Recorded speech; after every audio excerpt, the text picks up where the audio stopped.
Hello and welcome back to my channel guys. आज का हमारा टॉपिक है एसक्यूएल इंट्रोडक्शन। एसक्यूएल इंट्रोडक्शन, ठीक है। SQL stands for structured query language, okay, declarative और इनफॉर्मल। एसक्यूएल जो होती है उसकी फुल फॉर्म आपको पता ही चल गया, structured query language, okay. Declarative होती है और इनफॉर्मल होती है, नॉट केस सेंसिटिव और केस सेंसिटिव नहीं है। यानी कि आप इसको स्मॉल में भी लिख सकते हो, मतलब स्मॉल लेटर में भी लिख सकते हैं, कैपिटल लेटर में भी लिख सकते हैं, ये केस सेंसिटिव नहीं है। अब यहाँ पे हमारे पास एलटी ग्रेड के हिसाब से इम्पोर्टेंट होती हैं कमांड्स। वैसे तो कमांड्स बहुत सारी ज़रूरी हैं, बहुत सारी इंपॉर्टेंट होती हैं, लेकिन types of command SQL command में मोस्टली होती कौन सी कमांड्स हैं? DDL command, DML command, DCL command, TCL command और डीक्यूएल, ठीक है। डीडीएल कमांड्स हमारी कौन सी होती है? डीडीएल हमारी होती है create, drop, alter, truncate.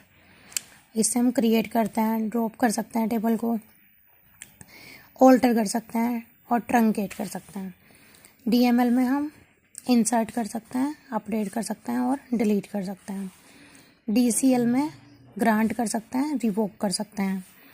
TCL में कमिट कर सकते हैं, रोल बैक कर सकते हैं, सेव पॉइंट कर सकते हैं और डीक्यूएल में सेलेक्ट होता है।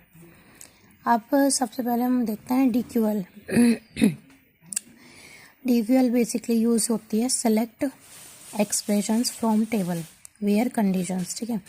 सेलेक्ट का यूज़ करते हैं, सपोज हमें किसी टेबल में से एक्सप्रेशन को सर्च करना है, एक्सप्रेशंस को देखना है, तो हम यहाँ पे लिख देंगे कि सेलेक्ट एक्सप्रेशंस को सेलेक्ट करो फ्रॉम टेबल जो भी टेबल का नाम होगा वो यहाँ पे दे देंगे। वेयर, जहाँ पे कंडीशन जो भी है वो कंडीशन लगा देंगे, ठीक है। दूसरा होता है सेलेक्ट का यूज़, सेलेक्ट डिस्टिंक्ट, कि उसको डिस्टिंक्ट कर दो। अब हमारी होती है डीडीएल। डीडीएल क्या करती है?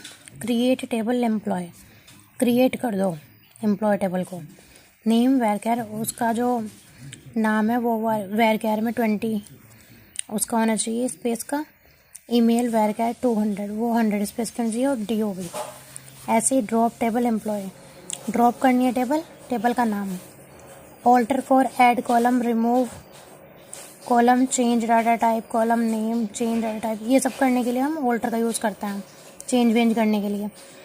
Alter table name, add column, अगर किसी टेबल में मैं कॉलम ऐड करना है तो हम इसको ऑल्टर कर देंगे, ठीक है गाइस। तो ये आप पढ़ लेना, बाकी हम कल पढ़ाएंगे।